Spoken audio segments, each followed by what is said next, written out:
በኢትዮጵያ አክሲዮን ገበያ ለመሆኑ ምርጡ ደላላ ማን ነው? የትኛውን ደላላ ልምረጥ? ብዙ ሰዎች የነዋይ አፕሊኬሽንን ዳውንሎድ አድርገው ኢንስቶል አድርገው መመዝገብ ከጀመሩ በኋላ በተለያዩ ፕላትፎርሞች ላይ ፌስቡክ ላይ፣ ቲክቶክ ላይ፣ ዩቲዩብ ላይ የሚጠይቁኝ አንድ ጥያቄ ነው፣ የትኛውን ብሮከር ልምረጥ? እስቲ ዛሬ በዚህ ቪዲዮ የቱን ብሮከር ልትመርጡ እንደምትችሉ ፍንጭ የሚሆኑ ነገሮች ልንገራችሁ። ቪዲዮን እስከ መጨረሻ ከተከታተላችሁት የትኛውን ብሮከር ልትመርጡ እንደምትችሉ ሜቢ በራሳችሁ ትወስኑ ይሆናል ብዬ ስለማስብ ነው። ለቻናሉ አዲስ ከሆናችሁ ሰብስክራይብ በሉ፣ ከኢትዮጵያ ውጭ ካላችሁ ታዲያ ጆይን በሉ እያልኩኝ በዚሁ ወደ ዛሬ ቪዲዮ የምገባ ነው የሚሆነው።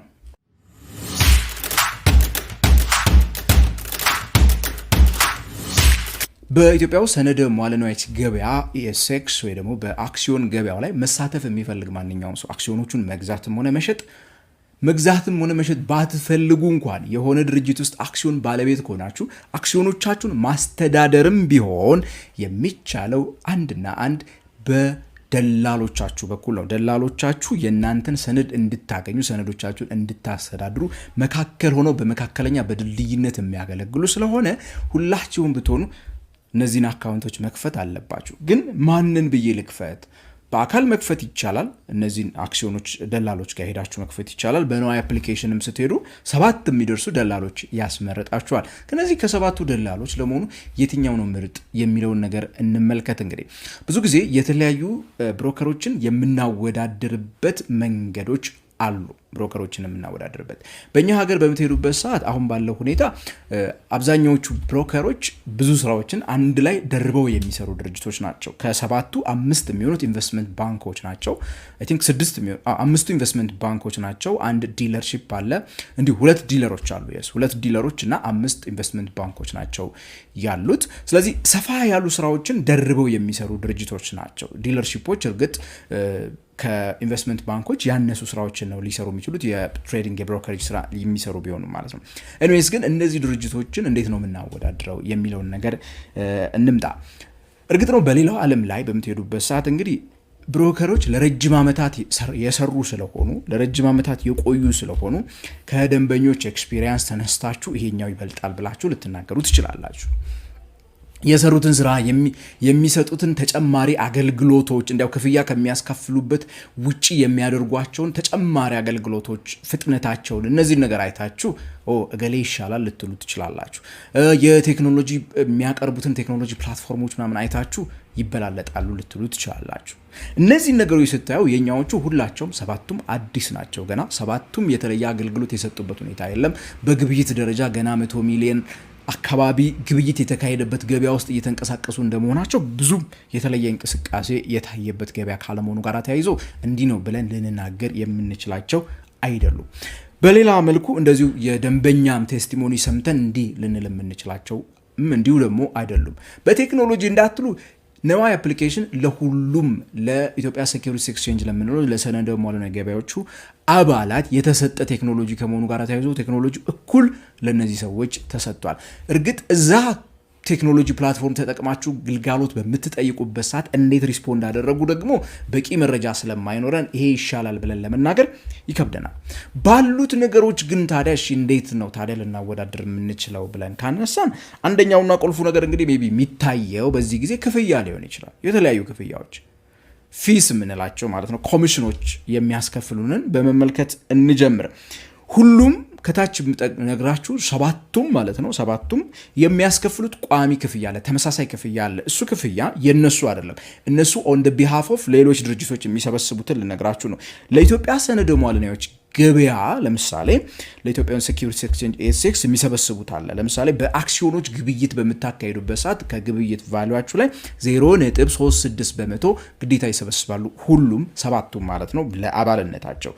ሊስት ላልተደረጉ ድርጅቶች ኦቲሲ የሚባል በጠረጴዛ ዙሪያ በሚባለው ግብይት ላይ ደግሞ ሊስት ለሚደረጉት ድርጅቶች 0.5% ከትራንዛክሽን ቫልዩአችሁ ይወስዳሉ። ለመንግስት የግምጃ ቤት ሰነድ 0.021% ይሰበስባሉ። ይሄ ለኢትዮጵያ ሴኩሪቲስ ኤክስቼንጅ የሚሰበስቡት ገንዘብ ነው።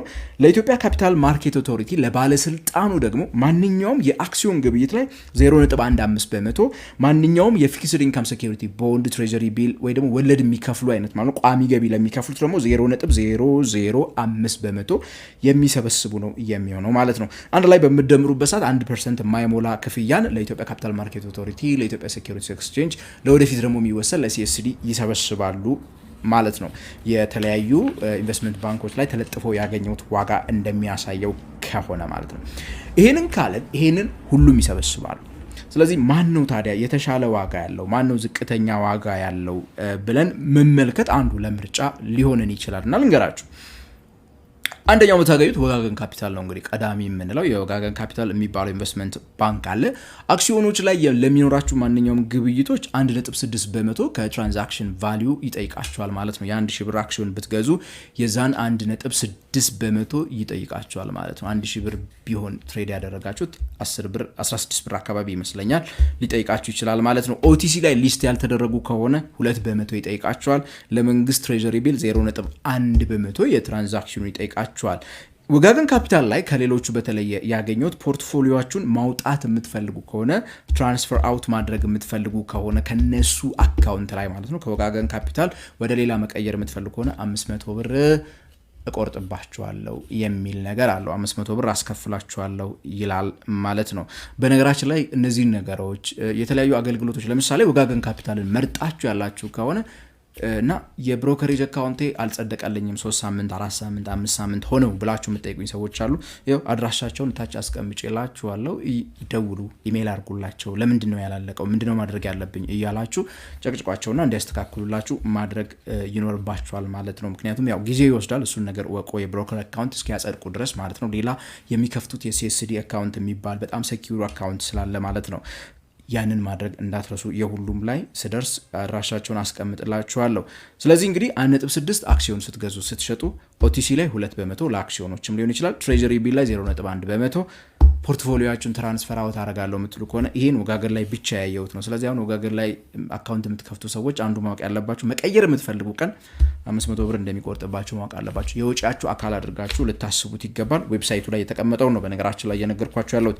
ሁለተኛው ኢትዮ ፊዴሊቲ ሴኩሪቲስ የምንለው ነው ደግሞ ሌላኛው ድርጅት ማለት ነው። ይሄኛው ኢትዮ ፊዴሊቲ የዲለርሺፕ ተቋም ነው። እሱ ደግሞ ከወጋገን አንጻር በምታዩት ሰዓት አብዛኛዎቹ ላይ ቅናሽ አለው። ለምሳሌ ኢኩቲ ላይ ግሮዝ ማርኬትም ሆነ ሜን ማርኬት ላይ አክሲዮኖች ትሬድ ካረጋችሁ 1.5% ነው ሼር የሚጠይቃችሁ ማለት ነው። የትራንዛክሽን ቫሊዩ የቅድሞ 16 ብር ከሆነ እዚኛው ላይ 15 ብር ነው ማለት ነው የምትከፍሉት። ኦቲሲ ላይ ከሆነ 1.9% ነው። የወጋገን ላይ 2% ነበረ። ትሬጀሪ ቢ ላይ በተመሳሳይ 0.1% ነው።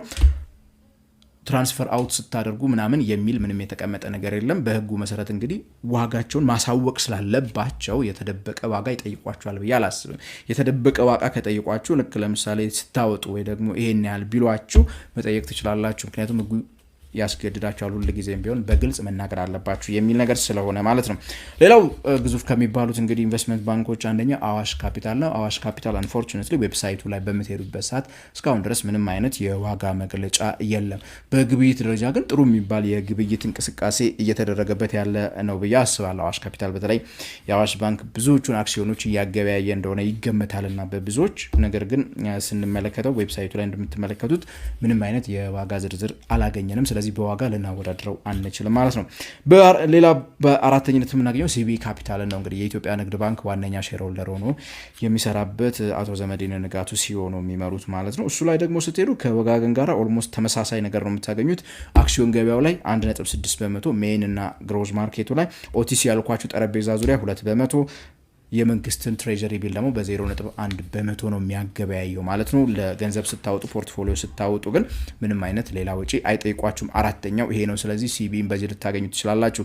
ሌሎቹንም ቢሆኑ ገዳ ሴኩሪቲስ፣ ፈርስት አዲስ ኢንቨስትመንት ባንክ የምንለው ፋብ የሚባለው የሲንቄ ኢንቨስትመንት ባንክ ዌብሳይታቸው ላይ ሄጄ የቻልኩትን ያህል ለመፈለግ ሞክር ያለው ነገር ግን ስለ ፊስ ኮሚሽንስ ወይ ደግሞ ዋጋ ያስቀመጡበት ምንም አይነት መንገድ የለም። ነገር ግን አካውንት እነሱ ጋር የከፈታችሁ ሰዎች አድራሻዎቻችሁን እየተከታተላችሁ እንትን ልትሉ ትችላላችሁ። ሶስቱን ግን በምትመለከቱበት ሰዓት ኢትዮ ፊዴሊቲ በዋጋ ደረጃ የተሻለ ዋጋ ይሰጣቸዋል። በቴክኖሎጂ ደረጃ የተለየ ቴክኖሎጂ እስካሁን ሊሰጣችሁ የሚችል ማንም እንደሌለ ነግሬያቸዋለሁ። ሁሉም ነዋይን ነው የሚሰጧችሁ። ሁሉም የተለየ ነገር እንዲያው ሊያደርግ የሚችል የለውም። ከስም አንጻር አሁን የተለየ ነገር ሊያደርግላችሁ የሚችል እንደሌለ እወቁት። ምክንያቱም የሚሰሯቸው ስራዎች በኢትዮጵያ ሴኩሪቲስ ኤክስቼንጅ ውስጥ አሁን አባል ሆነው ትሬድን ኤክስኪዩት የሚያደርጉበት መንገድ ምንም የተለየ ሊያደርጉ የሚችሉበት መንገድ የለም። አንድ ቴክኖሎጂ ነው የሚጠቀሙት። አባል ናቸው። ሁሉም አንድ ኮምፕላያንስ፣ አንድ የሚከተሏቸው ህጎች አሉ። የሚያስተዳድራቸውም አንድ አካል ስለሆነ ማለት ነው። ስለዚህ የትኛውን ትመርጣላችሁ? እሱ የእናንተ ነው። አይ ዋጋ ዝቅ ያለውን ነው የምመርጠው፣ ስም ያለውን ነው የምመርጠው፣ እሱ እንደ ደንበኛው የሚወሰን ነገር ነው የሚሆነው። ግን ከሁሉ በላይ አንድ ሜቢ ማየት ያለባችሁ ነገር አካውንት ከፍታችሁ የብሮከሬጅ አካውንቱን ከፍታችሁ እንዲያው መልስ ይሰጡኛል አይሰጡኝም የሚለውን የምታጣሩበት ስቴጅ ይሁን። ይሄ ዓመት ገና እያለቀ ነው። ይሄ ዓመት ለምሳሌ እንዲያው ለእናንተ መልስ ለመስጠት አሁን የማይቸኩል ሰው፣ እናንተ ገና አካውንት እየከፈታችሁ ደንታ ለእናንተ የሌለው ሰው ብዙ አክሲዮኖች ኖሯችሁ ለሱ ቢዝነስ የሚሆን ነገር ይዛችሁለት ባትሄዱ ይሻላችኋል እናንተም ማለት ነው። ስለዚህ እንደዚህ አይነት እንትኖችን እየለያቸው እርግጥ ነው ትልልቆቹ ደናዎቹ ሜይ ቢ ደና ባለሀብቶችን ቢሊዮን ያላቸውን ሰዎች እየተከታተሉ ሊሆን የሚችልበት እድል አለ። ትልቁን ገንዘብ የሚያገኙት እዛ ስለሆነ አትፈርዱባቸው። የነሱ ስትራቴጂ ነው የሚወስነው። እንዲህ ነው ምሰራው ብለው ያሰቡበት ቦታ ነው ሊውሉት የሚችሉትና ሁሉም ጋር ላይሄዱ ስለሚችሉ እየለያቸው ኦኬ ይፈልገኛል አይፈልገኝም ማለት ከኔ ከምፈልገው ነገር ጋር አብሮ የሚሄድ ነው ወይ የሚለውን ነገር በዛ መልኩ ልትለዩ ትችላላችሁ።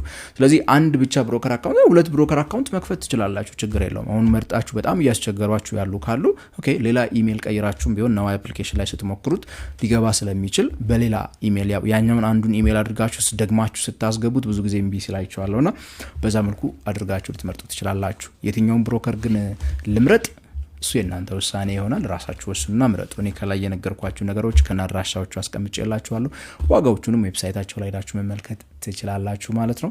እዚህ ውሳኔያችሁን አስቀምጡልኝ። እናንተ እስካሁን ካያችኋቸው እገሌ ምርጥ ነው ብላችሁ እስቲ ደግሞ ለተመልካቾች ንገሩንና እኛም ደግሞ እንዲያው እንሞክረው የኔም ተመልካቾች ለማለት ፈልጌ ነው። ስለ ፋይናንስ፣ ቢዝነስ፣ ካፒታል ማርኬት ላይ እናወራለን ከንጋት ፖስት። ቻናሉን ሰብስክራይብ አድርጉ እያልኩኝ በዚሁ የዛሬ ቪዲዮን አጠናቅቃለሁ።